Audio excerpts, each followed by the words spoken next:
మీ business ఏదైనా మీ ఊర్లో promotion చేయాలంటే అది సుమన్ టీవీతోనే సాధ్యం. ఇప్పుడే సంప్రదించండి. పార్వతీపురం మన్యం జిల్లా సాలూరు నియోజకవర్గం మక్కువ మండలం పనసభద్ర పంచాయతీ అలాగే బాగుజోల గ్రామానికి విచ్చేసిన డిప్యూటీ సీఎం పవన్ కళ్యాణ్ గారు అయితే మాత్రం పర్యటనలో భాగంగా ఇక్కడ కొన్ని అభివృద్ధి కార్యక్రమాలకి శంకుస్థాపన చేశారు.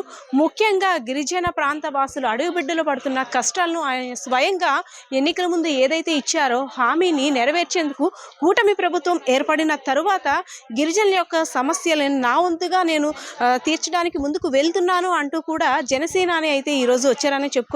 సో మొదటిసారిగా డిప్యూటీ సీఎం హోదాలో జనసేన అధినేత అయినటువంటి పవన్ కళ్యాణ్ గారు ఈ ప్రాంతానికి వచ్చారు. గిరిజనుల యొక్క కష్టాలన్నింటి కూడా మనం చూడొచ్చు. హెవీ రైన్ఫాల్ని సైతం లెక్క చేయకుండా ఆయన గిరిజనుల అడవి బిడ్డలతో ముఖాముఖి కార్యక్రమం నిర్వహించారు. వారి యొక్క సమస్యలను విన్నారు. సో ఈ సమస్యలు విన్న తర్వాత ఆయన కొన్ని హామీలను కూడా ఇచ్చారు. సో ఎలాంటి హామీలను ఇచ్చారు, గిరిజనులు పడుతున్న కష్టాలపై మాట్లాడేందుకు గిరిజన నాయకులు కూడా ఉన్నారు మన ముందు. సార్ నమస్తే అండి. డిప్యూటీ సీఎం హోదాలో ఈరోజు కొన్నిదేళ్ల పవన్ కళ్యాణ్ గారు అయితే వచ్చారు. సో ఇక్కడ పడుతున్న గిరిజనుల కష్టాలన్నింటినీ కూడా ఆయన చూశారు, గతంలో చూశారు. ఏదైతే ఎన్నికల ముందు హామీ ఇచ్చారో అవన్నీ నెరవేర్చే దిశగా వస్తున్నానంటూ ఈరోజు కొన్ని అభివృద్ధి కార్యక్రమాలకు కూడా శంకుస్థాపన చేశారు. సో ఈరోజు ముఖ్యంగా ముఖాముఖి కార్యక్రమంలో జనసేన అధినేత అయినటువంటి కొన్నిదేళ్ల పవన్ కళ్యాణ్ గారు డిప్యూటీ సీఎంగా ఏమి ఇచ్చారండి, ఎలాంటి హామీలు ఇచ్చారు? నా పేరు చీదరపు నాగేశ్వరరావు అండి. జనసేన నాయకుడు పవన్ కళ్యాణ్ గారు మా గిరిజన ప్రాంతానికి విచ్చేసినందుకు మాకు చాలా సంతోషకరంగా ఉంది. మెయిన్ ఏంటంటే అభివృద్ధి అభివృద్ధి ఉంటేనే మనకి ఈ కొండ ప్రాంతంలో మాకు రోడ్డు మార్గాలు ఉంటేనే మాకు మేము పండించే పంట కానీ మా అనారోగ్యంతో ఉంటే దానికి సౌకర్యం అనేది రోడ్డు మార్గం ఉంటుంది. రోడ్డు మార్గం లేనిది అడవిలో ఉన్నట్టే ఏ సరుకు కూడా తీసుకెళ్లి గిట్టుబాటు ధర అమ్ముకోలేకపోతున్నాము. కనుక ఈ పవన్ కళ్యాణ్ గారు ఈరోజు మా గిరిజన ప్రాంతంలో పనసభద్ర పంచాయతీ బాగుజుల గ్రామానికి విచ్చేసినందుకు మాకు సంక్రాంతి అనేది ముందుగా వచ్చేసింది. మేము సంక్రాంతి ఈరోజు మాకు సంక్రాంతి పండుగ రోజు జరుపుకున్నట్టుగా ఉంది.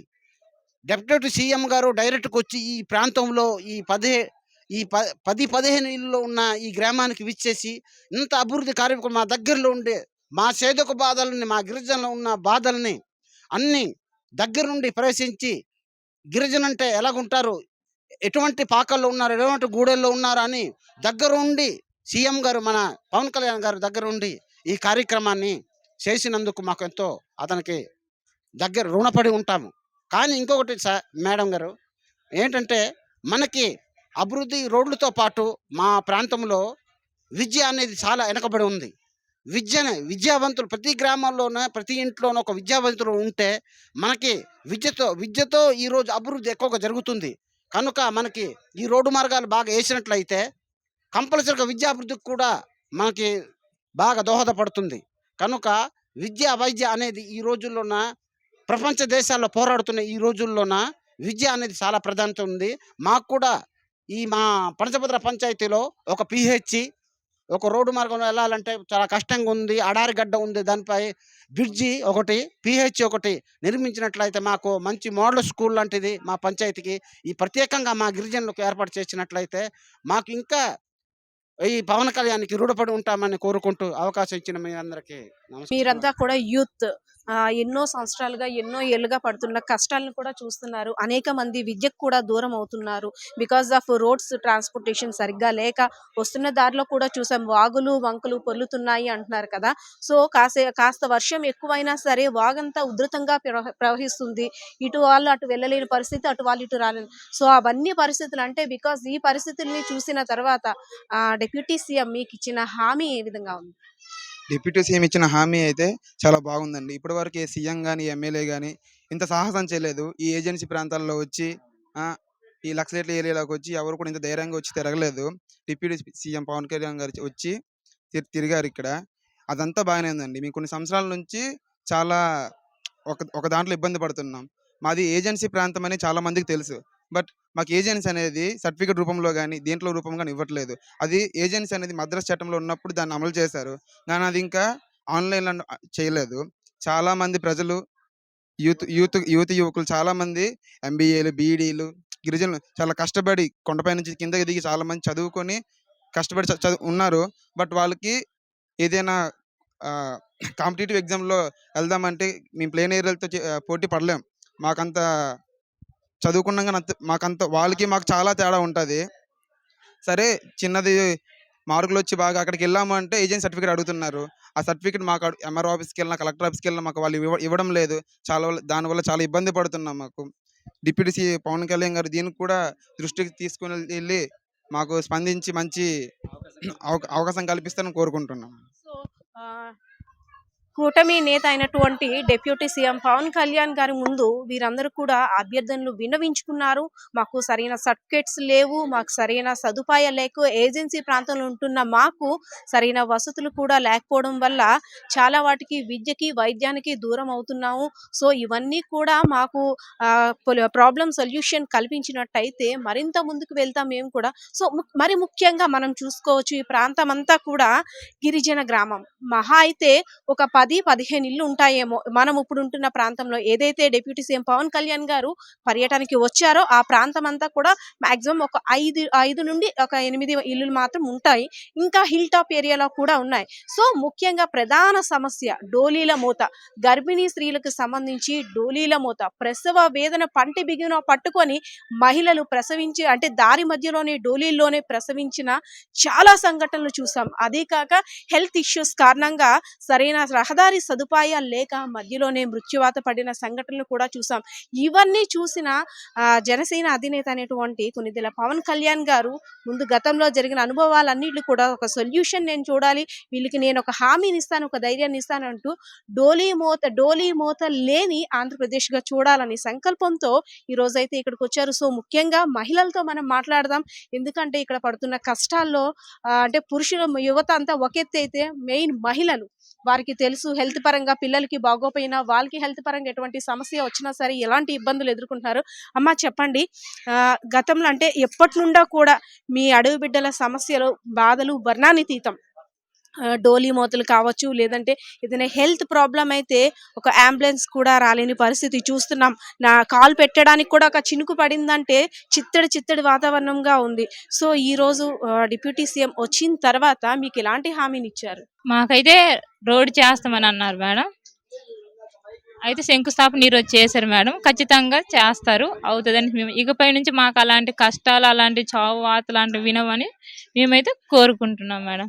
సరే, అంటే గతంలో ఏదైతే ఇప్పుడు వచ్చి డిప్యూటీ సీఎం పవన్ కళ్యాణ్ గారు మీకు హామీ ఇచ్చారు, ముఖ్యంగా ప్రధానంగా ఇక్కడ ఉండే సమస్య ఏంటి? ఒక లేడీగా కొన్ని మనం అంటే చాలా భారాలు వెళ్ళి ఒక పర్సనల్ ప్రాబ్లం కావచ్చు, ఏదైనా ప్రాబ్లం వచ్చిందంటే చాలా దూరం వెళ్లాల్సిన పరిస్థితి. సో ఇక్కడ పడుతున్న మీ కష్టాల్ని ఏ విధంగా విన్నవించుకుంటారు? అంటే ఇక్కడ దుగ్గెరలోనే బ్రిడ్జి లేదు మేడం.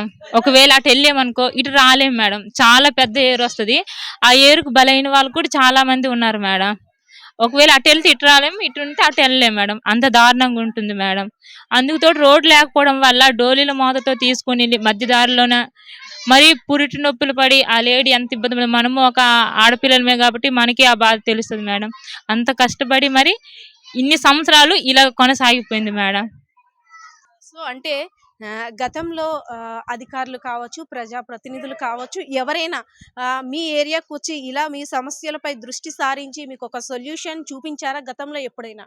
ఇంతవరకు అయితే అలా జరగలేదు మేడం. అయితే రోడ్డు చేస్తామనుకొని అక్కడ పంచాయతీలో మాట్లాడి వెళ్ళిపోయారు, కానీ ఇంత ఇల్టా పేరు ఈ పైకి అయితే ఇంకెవరు రాలేదు మేడం. సార్ వచ్చారు మేడం. ఎలా అనిపించింది? మొదటిసారిగా ఆయన హోదాలో వచ్చారు, డిప్యూటీ సీఎం హోదాలో వచ్చారు, మీ అందరితో కూడా ఒక సొంత మనిషిలా మాట్లాడారు, మీ కష్ట సుఖాలు తెలుసుకున్నారు. సో మీరు కూడా ఒక అన్నదమ్ముడుగా, మీ నాయకుడిగా మీ కష్టాలన్నీ కూడా ఆయనతో చెప్పుకున్నారు. ఎలా అనిపించింది? చాలా హ్యాపీగా అనిపించింది మేడం. కూడా మా దగ్గర బంధువుకి చెప్పుకున్నంత హ్యాపీగా ఉంది మేడం. అయితే కన్ఫామ్గా అతను చెప్పిన మాట ప్రకారం మేము చెప్పిన కష్టాల ప్రకారం అతను డెఫినెట్గా చేస్తాడనే నమ్మకం అయితే మాకు కలిగింది మేడం. అలానే కొంతమంది యువకులు కూడా ఆయన గురించి, ఆయన రాక కోసం చాలా సేపటి నుండి, ముఖ్యంగా హిల్ టాప్ ఏరియా మనం చూడొచ్చు, దుగ్గేర్ నుండి దాదాపు 8 కిలోమీటర్లు ఉంటుంది, పైకి నడుస్తూనే వచ్చారు ఆయన చూడడానికి. సో ఆయన్ని చూసిన తర్వాత, ఆయనతో ఇంటరాక్ట్ అయ్యి మాట్లాడిన తర్వాత వాళ్ళ యొక్క హ్యాపీయెస్ట్ మూమెంట్ని కూడా మనతో షేర్ చేసుకోవడానికి రెడీగా ఉన్నారు. చెప్పండి, పవన్ కళ్యాణ్ గారిని దగ్గర నుండి చూశారు, ఒక డిప్యూటీ సీఎంగా ఆయన అంటే అభివృద్ధి కార్యక్రమాలకి శంకుస్థాపన చేసిన తర్వాత మీతో ముఖాముఖి కార్యక్రమంలో పాల్గొన్నారు. అంటే ఏ అంశాల్ని ప్రస్తావించారు? ముఖ్యంగా మా ఉప ముఖ్యమంత్రి గారికి శిరస్సు పాదాంజలి చేస్తున్నాను. ఈరోజు మేము అనుకోలేదు, వచ్చిన ప్రతి గ్రామం నుంచి ప్రతి ఒక్కరు పలక నుంచి వచ్చినందుకు పవన్ కళ్యాణ్కి చాలా సంతోషంగా చాలా హ్యాపీ ఫీల్ అవుతున్నాను. ముఖ్యంగా తను అక్కడి నుంచి వచ్చి పాదాలు చెప్పులు విడిచి పాదాలు తెల్లడం అంటే అదొక ఎత్తు అయిపోయింది. ఈ జనాలు ఇంత దీనికి ఇంత వర్షాల కాడు కూడా మన పోలీసు వారు మీడియా వారు నిజంగా ఇది అసలు మేము తట్టుకోలేము.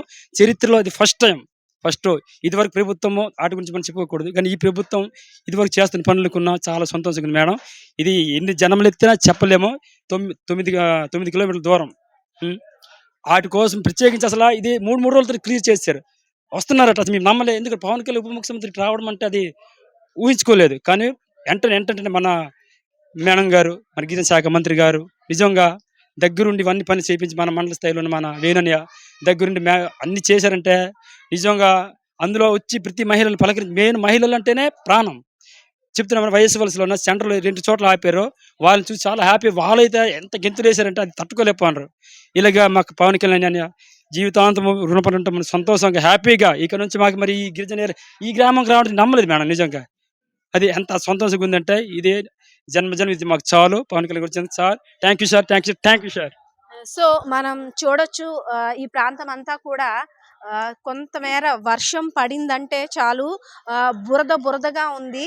సో ఇలాంటి బురదని సైతం లెక్క చేయకుండా పవన్ కళ్యాణ్ గారు ఈ గిరిజన గ్రామానికి అంటే గత 2 రోజులుగా వర్షం పడుతుంది. ఏకదాటిగా వర్షం పడుతూనే ఉంది. చూడొచ్చు ఈ హిల్ టాప్ ఏరియా ఏ విధంగా ఉందో. సో నడవడానికి కూడా వీలు లేదని చెప్పుకోవచ్చు. ఎక్కడ అడుగు వేసినా జారిపోతామా అన్నంత భయంగా ఉంది. సో ఇలాంటి టైంలో కూడా ఇంత క్రిటికల్ కండిషన్లో కూడా అంటే ఇక్కడ ఉన్న ప్రాబ్లం ఎలా ఉందంటే అసలు అడుగు వేయడానికి కూడా ఖాళీ లేదు. వర్షం కూడా ఎక్కడా సరే ఆగటం లేదు ఒక నిమిషం కూడా. ఇలాంటి టైంలో కూడా ఆయన ఇక్కడికి వచ్చారు, ప్రజలతో మమేకం అయ్యారు. సో ఇది ముఖ్యంగా చూస్తున్నట్టయితే ఒరిస్సా బోర్డర్కి సంబంధించి ప్రాంతం ఇది. అలాంటి మావోయిస్ట్ ప్రభావిత ప్రాంతం కూడా వర్షాన్ని సైతం లెక్క చేయకుండా నేను ఎన్నికల్లో ఇచ్చిన హామీకి నేను కట్టుబడి ఉన్నాను అంటూ నేను ప్రజల సమస్యనే నాకు మరి ముఖ్యంగా వారి యొక్క సమస్యలను తీర్చడమే నా ధ్యేయం అనే విధంగా పవన్ కళ్యాణ్ గారు అయితే మాత్రం ఇక్కడికి వచ్చారు, ప్రజలతో ఇంటరాక్ట్ అయ్యారు. అసలు అంటే చాలా ప్రజలు కూడా వారి యొక్క సమస్యని ముఖ్యంగా ఏవైతే ఉందో ట్రాన్స్పోర్టింగ్ సంబంధించి రైతులు పండించుకునే పంటని తీసుకువెళ్ళి అమ్ముకోవడానికి కావలసిన సదుపాయాలు, అదేవిధంగా విద్యా వైద్యానికి సంబంధించి యువతకి ఎంప్లాయ్మెంట్కి సంబంధించి అన్నీ కూడా ప్రస్తావించారు. సో అన్నిటికి కూడా పవన్ కళ్యాణ్ గారు సానుకూలంగా స్పందించారని, మహిళలు కూడా ముఖ్యంగా హెల్త్కి సంబంధించి డోలీ మోతలు లేకుండా వారికి ఒక ప్రామిస్ అనేది ఇచ్చారు. మీకు ఎటువంటి కష్టం రానివ్వను, ప్రతి 3 నెలలకి వస్తాను, ఇక్కడ స్టే చేస్తాను, మీ కష్టాలు నేను తీరుస్తాననే హామీ ఇవ్వడంతో ఇక్కడ అంతా కూడా సర్వత్రా హర్షం వ్యక్తం చేస్తున్నారు. కెమెరా పర్సన్ శ్రీనివాస్తో పద్మ, సుమన్ టీవీ, పార్వతీపురం, మన్యం జిల్లా.